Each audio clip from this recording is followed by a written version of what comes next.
So we've just had the final 3 episodes of Harry and Meghan's Netflix documentary, and I'd say that they are far more explosive than the first 3. The first 3 kind of built this picture of their relationship and spoke to their conflict with the media and indeed with the family in kind of quite opaque tones. Whereas I feel volume 2...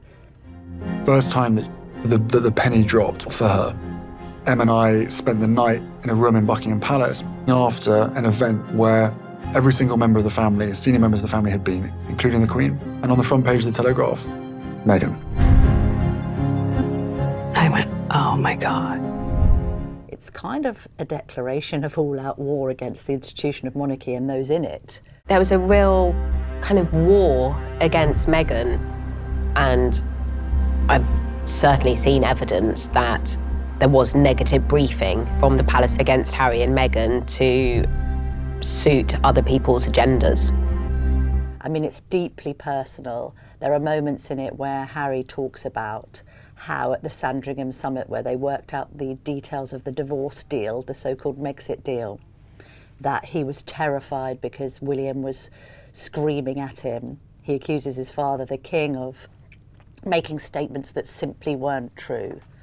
The couple are very much trying to say that it was a case of them and us, that they wanted to do things their way, but that the institution, colluding with the press, conspired to effectively turf Harry and Meghan out.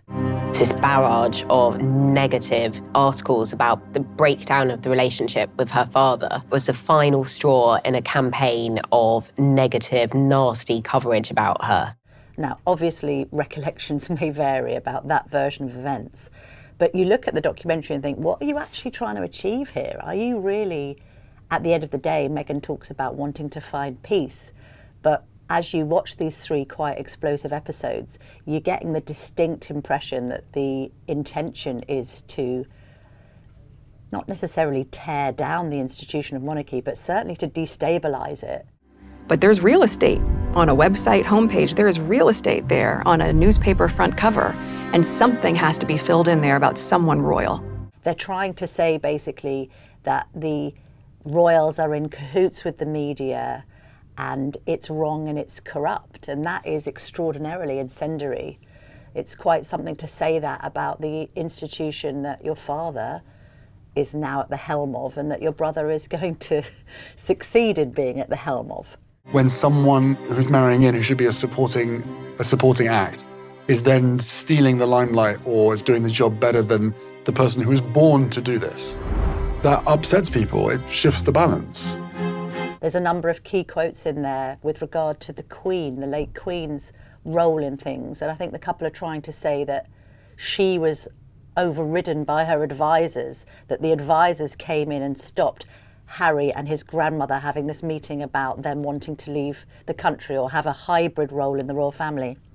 And that in itself is controversial, not least because it's only been 4 months since Queen Elizabeth II's death. But it seems to be contradictory. Meghan talks at another point about how disgraceful it was that she was excluded from the Sandringham summit as a woman and as a mother. And then Harry seems to be saying that the Queen, having been on the throne for 70 years, didn't know her own mind enough and was convinced to do things from advisors that were acting against her interests. I mean, anyone I've ever spoken to about the late monarch says that she's somebody who very much knew her own mind.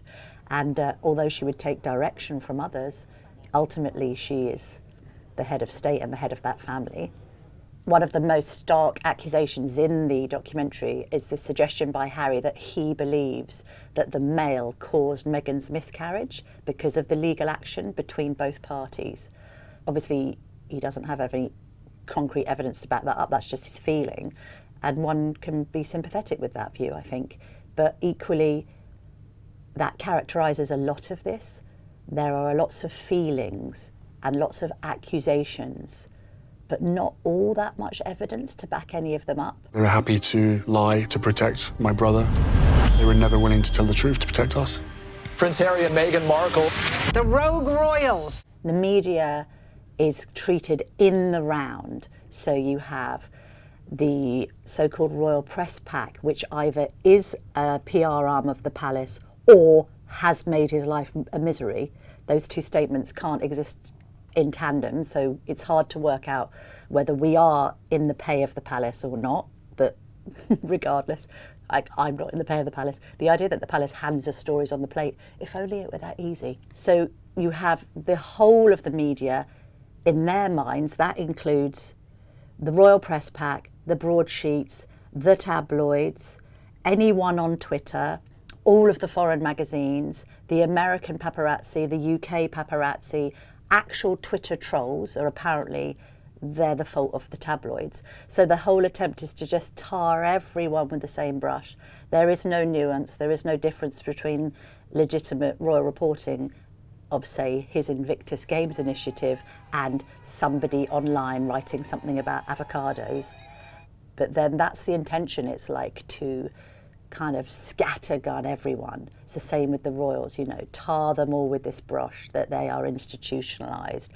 They're responsible for institutionalised gaslighting, at one point Harry says.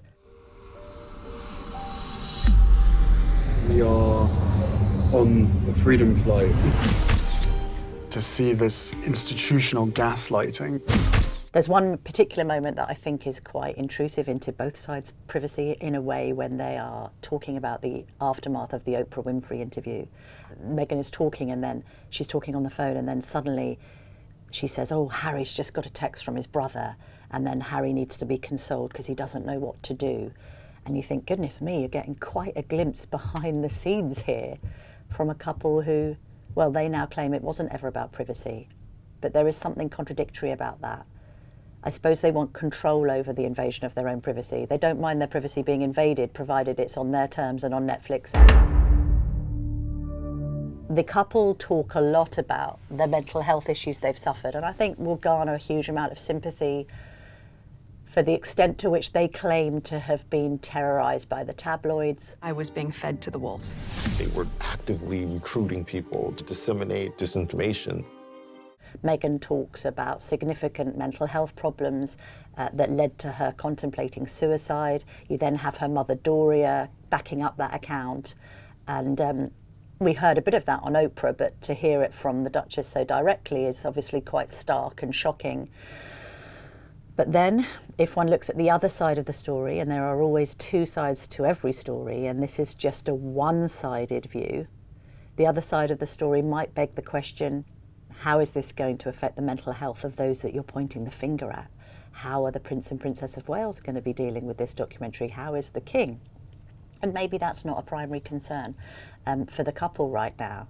Meg became this scapegoat for the palace, and so they would feed stories on her, whether they were true or not, to avoid other less favourable stories being printed.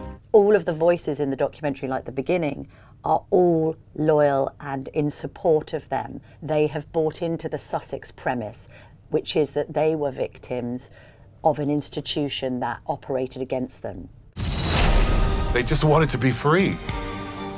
They wanted to be free to love and be happy. I applauded that.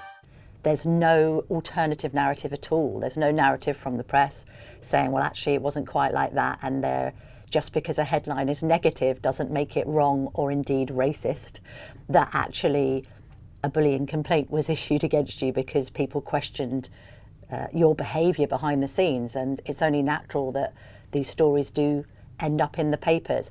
The premise is entirely that everything negative about them was leaked by the palace, which, while journalists don't discuss their sources ever, can't be true. How many people are ever party to a story, particularly around, say, a wedding?